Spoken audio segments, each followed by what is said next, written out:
nañu ñaan yàlla rek yàlla suturaal ba musal ñu ci état ba liy diggante taalibe ak kilifaam diggante taalibe ak sëriñam sax depuis plus de 1 an dafa ne focus 2024 focus 2024 mooy la léegi koo xamante ni da nga ne dafa bëgg a jël nguur ci violence dafa bëgg a jël nguur ci nii wala ci nële lu muy dee focus 2024 lu muy dee dajale 333 millions pour dem élection gannaaw mu ndokkelee Sénégalais yépp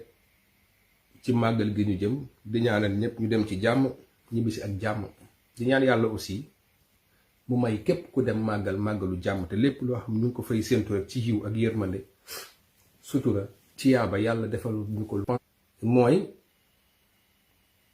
exil bi Cheikh Ahmadou Bamba jóge woon Sénégal ñu exilé ko mu war a dem Gabon loolu la ñuy màggal en fait le départ de l'exil de Cheikh Ahmadou Bamba mais départ exil bi en fait dafa am ci benn contexte bu mu jur dafa am lu waral départ boobu noonu man j'ai souvent dit que suñu mag ñu baax ñooñu nañu leen di ramener ci seen dimension humaine ñun ñu mën a xam ñoom lan la ñuy représenter ba ñu leen indi ci nit ki ñu doon comme ñun dinañ mën a xam ñoom lan la ñu def ñun lu ñu deful lan moo taxoon ñu def ko dinañ mën a comprendre en fait te dina mën a tax ñu xam tey naka lañ ko mën a utiliser pour comprendre ce qu'on est en train de vivre en fait comprendre nga voilà un Sénégalais boo xamante ni nii dafa judd ci Sénégal ci benn contexte colonial mu fekk ay nasaraan yu jóge seeni dëkk ñëw ci suñu dëkk muy Sénégal ne dañuy defaraat pour soppi ñu nekk yeneen nit ñu gën a méngoo ñoom ak li ñu ba ak li ñu doon moom mu bañ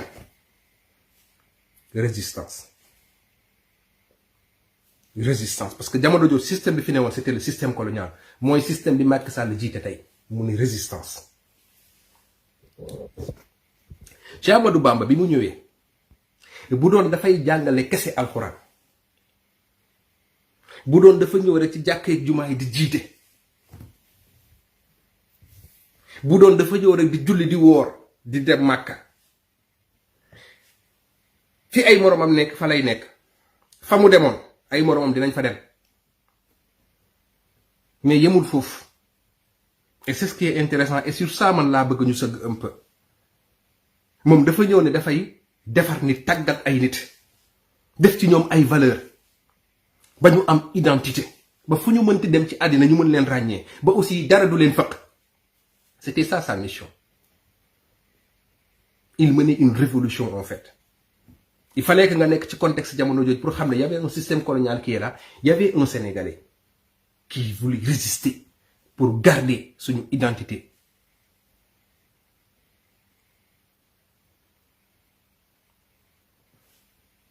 après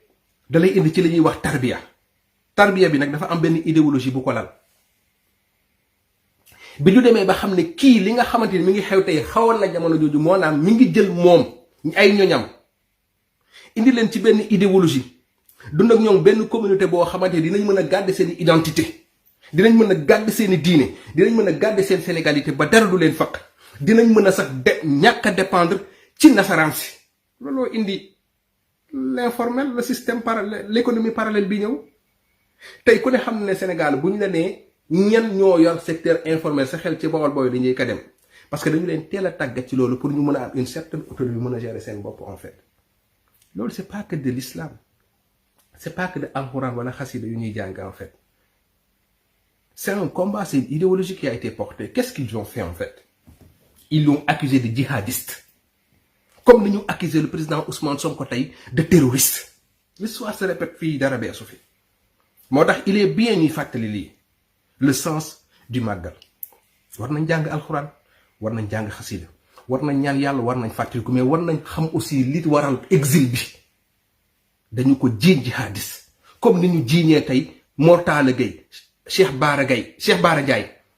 Hannibal Djim Ousmane Sonko Ndongo Diop ak ñeneen de terroristes parce qu'ils veulent pas topp système bi parce qu'ils veulent pas s'assimiler au système ñu jiñ ko jihadiste ne dafa yor ay armes que ne dafa bëgg a mener combat ñu jël ko accuser ko li ngeen di dégg bureau ba ca Ndar fa lañ ko jugé loolooy histoire bi en fait ñu yóbbu ko jugé ko accuser ko de jihadiste ba ñu ñëwee ne ko signal dafa dem signer Ikhlas teg ko fa mu dem ñu exilé ko dafa baax ñu comprendre affaire boobu noonu. Aji Ndaw dafa baax ñu dellusi sur le sens du màggal boobu noonu nga xamante ne nii l'histoire ne fait que se répéter mooy un système qui est là bu bañ ku ne ko déet Cheikh Ahmadou Bamba nag dafa ne déet mais sur différentes formes moom dafa utiliser la voie pacifique mais d'autres ont utilisé d'autres voies en fait. Cheikh Omar Foutiyou Tall, Nelson Mandela ku ne xam na ne Nelson Mandela mais Nelson Mandela dafa xeex avec son parti bi ñuy wax ANC vers les années 1960 dafa xeex même ki nga xamante ne ci moom la ñuy rey dans son combat il s'est battu muy yonent Muhammad sallallahu alayhi wa sallam. D'autres comme Cheikh Ahmadou Bamba, d'autres comme Mahatma Gandhi, ils ont utilisé la voie pacifique mais ils ont résisté. Ils ont résisté parce qu'ils avaient une idéologie boo xam dañ ko porter pour cette communauté. Dañu leen brimer, dañu leen exiler, dañu leen bunduxatal parce que ils ont dit non à un système. Donc au-delà de l'aspect religieux, au-delà de l'aspect rituel en fait, il y a une idéologie qui est là, il y a une certaine spiritualité qui est là en fait. Il y a un certain projet qui était là. Projet boobu mu bëggoon askanam. Ba tax tey foo mënti dem ci àddina boo tasee ak murid jarul nga naan ko yow murid nga war a doo murid boo ko gisee xam ne kii murid la boo ko gisee xam li muy représenté boo ko gisee xam fi mu cosaanu boo ko gisee xam li mu doon. C'était ça son combat en fait. Et c'est pour ce combat-là parce que nit yooyu mu bëggoon defar valeur yooyu mu bëggoon tàggat moom moo tax ñu jël ko jaay ko doole accuser ko du jihadiste. moo tax bu ngeen gisee système bi tey muy accuser ay nit de terroristes parce qu'ils ont dit non bu leen dara bett dara bu mu leen bett.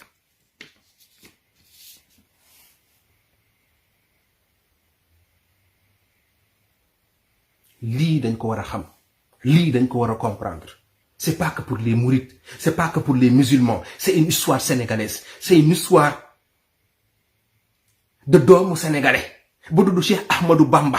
Au-delà de sa dimension spirituelle dimension boo mënti jël nit ku mag ki mu doon yi mu def yoo xamante ne ni yéeme na xëy na yàlla def na ci moom wala yàlla may na ko lu mu mayul doomu aadama ñun bu ñu jëlee rek sa dimension humaine dañuy xam ne kii kenn la woon ci ñun te dafa am yu mu teg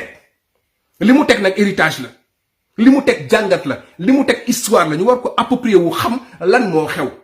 ak lan mooy le sens du màggal. xam tey ñi fi nekk héritage bi ñu am lan la xam tey màggal bii ñuy màggal lan moom moo ko jur mu sant ñu santale ko ñu war di ko sant mais di fàttaliku lan mooy contexte bi te leen fi bàyyi ñu sax ci la mu doon xeex ñu xool ko la mu bëggoon ñu saxal ko héritage am ñu perpétuer ko en fait mooy qu'il a toujours dit que moom du jëflante ak nitu nguur contre le peuple il a toujours dit non contre un système d'oppression en fait. C'est ça Cheikh Ahmadou Bamba en fait. loolu tax mu teg yoonu murit looloo tax mu ne man damay tarbiya nit ñi du ma yem rek ci jàngale alxuraan du ma yem rek ci jiite jàkka jiite juma du ma yem ci julleeg woor mais damay defar nit ki damay defar sénégalais damay fexe sama communauté am identité am jom am fulla ñemi liggéey wan ñu sax yoon bi ñuy liggéeyee loolu moo indi li may wax rek ce système là d'économie parallèle li ñuy woowee système informel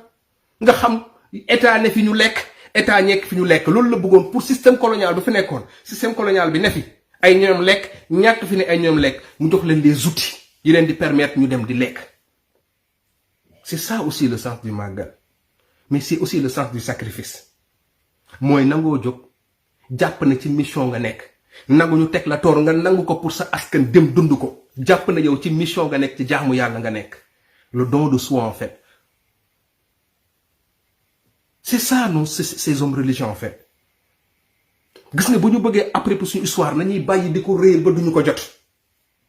bu ñu leen defee ay nit ñoo xam bokkuñ ci ñun duñu gis li ñu def ak li ñu bàyyil dañ fiy nekk rek di ko admirer naan wow mais bu ñu leen indee dugal leen suñu biir xam ne suñu biir lañ nekkoon di dund suñu biir nekk ak ñun malgré li leen yàlla may y a cette dimension humaine de révolutionnaire de quelqu'un boo xamante ni tu as porté une idéologie pour ton peuple tu as porté un combat pour ton peuple de résister ñu jaay la doole ci ay fen jiiñ la jihadiste comme ni ñuy jiiñee ay sëtam tey ay terroristes ak yu ni mel ci lu dul dëgg parce que dañu bañ parce que dañu bëgg dafa am lu ñu bëgg te muy dëgg fii dara beesu fi moo tax Moussa Fall quand tu dis que y a des gens qui veulent yàq kii je sais pas tu parles de qui en fait quand je vois des gens ñu ne par exemple des gens ñu ne kenn du takk bracelet Pastef à Touba en fait Cheikh Amadou Bamba kenn moomu ko Cheikh Amadou Bamba Baye Fall moomuñ ko ëppale wuñ ci kenn mais Baye Fall dañu leen respecté parce que aussi dañu am jaar-jaar boo xamante ko porté mooy Maam Cheikh Ibra Fall bi nga xamante ni bu ñuy naan murid le culte du travail moom moo koy jëmmal mais li ci rax dañu ko jéem ñu dindi ko li ci dul dëgg nañu ko dindi parce que ñun mouridisme tijaane yi ak yeneen suñu patrimoine la ñun ñëpp a ko moom ñun sénégalais ñun lañ ko fi bàyyi ñun nag duñu nekk nit kuy diingat duñu nekk nit kuy xas kenn parce que dañu jàpp ne diine moom c'est déjà un choix personnel mais patrimoine bi ñun lu ñu bokk la histoire bi lu ñu bokk la ku ne mën na ko nettali te dañuy dimbale sénégalais yi di leen wax li nga xamante ne nii moom moo nekk ñu mun ko xam Serigne Touba ay jàmbaar la bàyyi ay résistant la bàyyi ay patriote la bàyyi parce que histoire ma raconté nii c'est son histoire booy wax patriotisme munoo weesu Cheikh Ahmadou Bamba tey le mouridisme bu tuddoon patriotisme wala bu tuddoon Pastef du bett kenn parce que loolu mu doon xeex rek la ñu nekk di xeex mais sous différentes formes wax naa ko lii moom mooy histoire lii moom mooy lu am kii dañu ko jiin jihadiste kii ñu jiin ko terroriste kii indi yoonu murid kii indi Pastef mais idéologie bi yépp daanaka benn la mooy defar un sénégalais bu digne defar un africain bu digne bu gëm boppam bu xam boppam am identité boppam yor diineem gëm cosaanam gëm li mu doon gëm ne moom moo ciy génnee boppam weesuwul li leneen ci des ku ne mën na ko mooy jàngale diine ñeneen nañ ko fi doon def jàngal nit ñi alxuraan ñeneen nañ ko doon def jiite jumaa yi ñeneen nañ ko doon def jàngal nit ñi lu ñuy woore ñeneen nañ ko doon def jàngal ñi leneen ak leneen ak leneen jamono Cheikh Ahmadou Bamba man ne ñeneen nañ ko doon def ay milliers et des milliers de sénégalais pourquoi moom particularité bi nekk ci moom parce que dafa kase ko yi parce que dafa songu système bi xam fi mu koy jaar jamono jooju selon les moyens yi mu disposé mu xeex ak moom ba mu jural ko li mu ko jural tey la mu doon xeex démb moom la ñu war a continuer di xeex tey la mu doon xeex démb moom la ñu war a expliquer nit ñi tey ñan ñoo ko jiinoon jihadiste ñan ñuy jiiñ tey ay sénégalais des terroristes lii nag moom moo fi ne bugguma laay bu sori loolu laa bëggoon a fàttali mais avant loolu dama bëgg a leeral ñaari mbir bu gaaw bari na ñuy wax que ni surtout bu ñuy yedd mbir moomu mooy affaire violent pacifique ñàkk pacifique le débat sur pouvoir kenn du ko jël ci lii pouvoir kenn du ko jël ci lee pouvoir da ngay dem élection pouvoir da ngay nangam sangam bu ñu koy wax man je ne veux pas me sentir visé mais souvent da ngay xam ne ñu ko bëri ñu koy wax c'est de mauvaise foi ñu bëri ñu koy wax aussi dañuy làqatu souvent ci diine wala ñu làqatu ci kilifteef wala ñu làqatu ci benn étiquette pour ne pouvoir kat kenn du ko amee ci violence ñu ci lii lañ koy amee dama bëgg a rappeler rek benn affaire bu simple moo leen di tontu. S'il y a un parti bu gëm ne ci vote la war a jëlee réew s'il y a un parti jamono ji bi nga xamante ni kenn du laam-laame que ni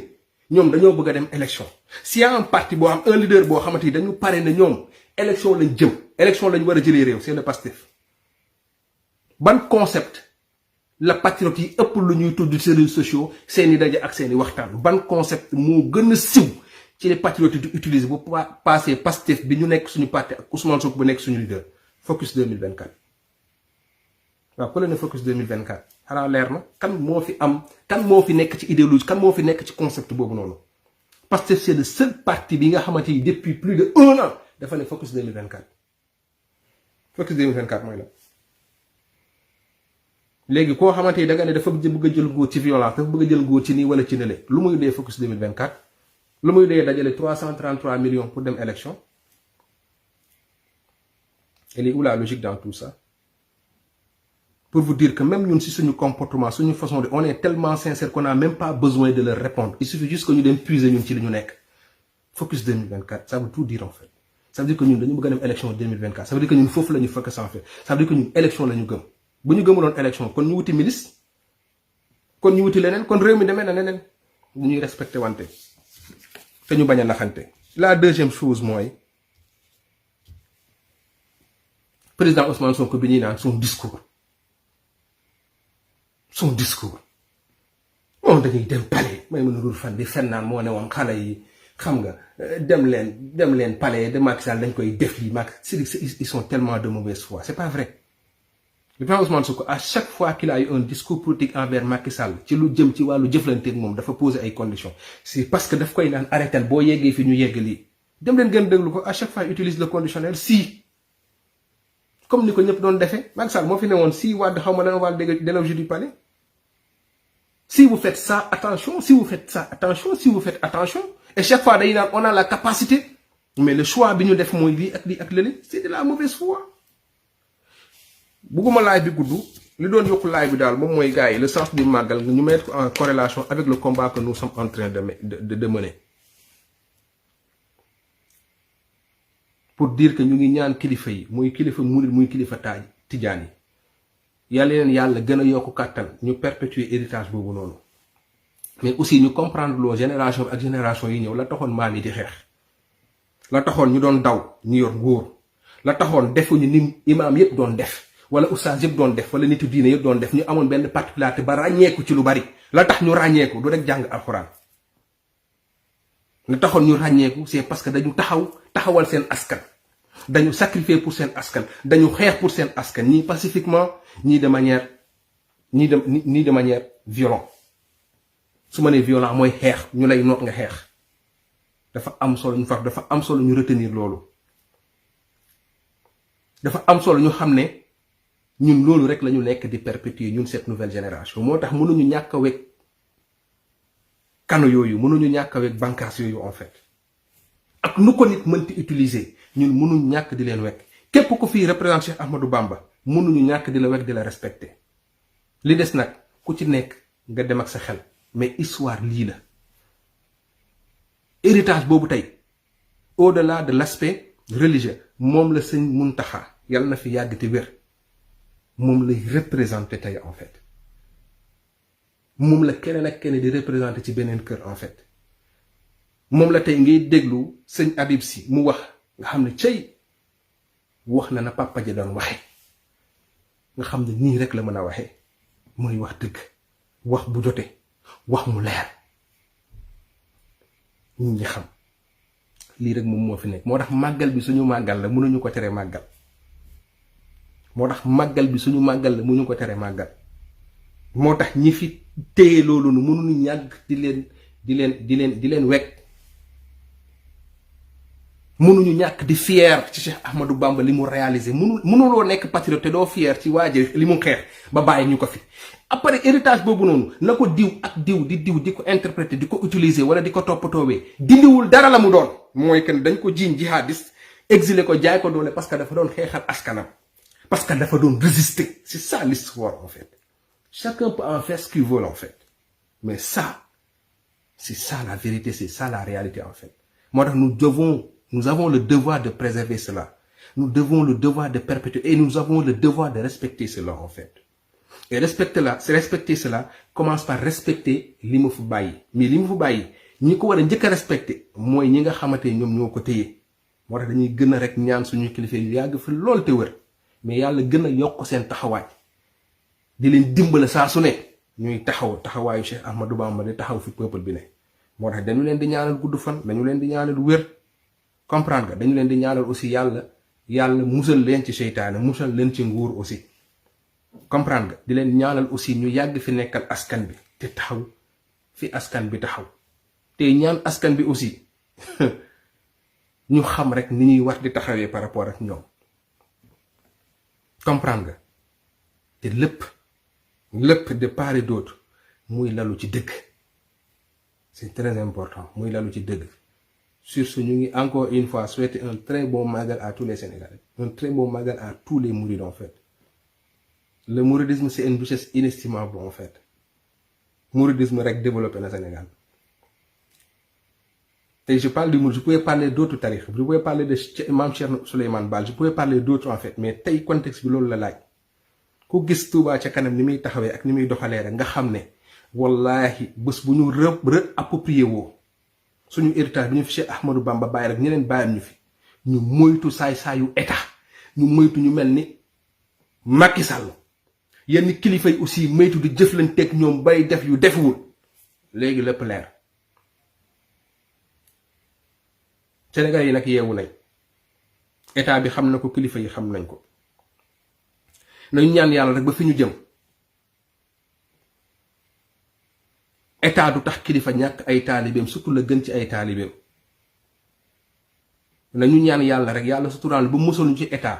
ba liy diggante taalibe ak kilifaam diggante taalibe ak sëriñam sax ci dëgg te mu doon yokkute ci sëriñ bi mais surtout doon yokkute aussi ca taalibe ga dañuy ñaan yàlla aussi yoon yi ñu fi bàyyi yépp ñu tendre vers ça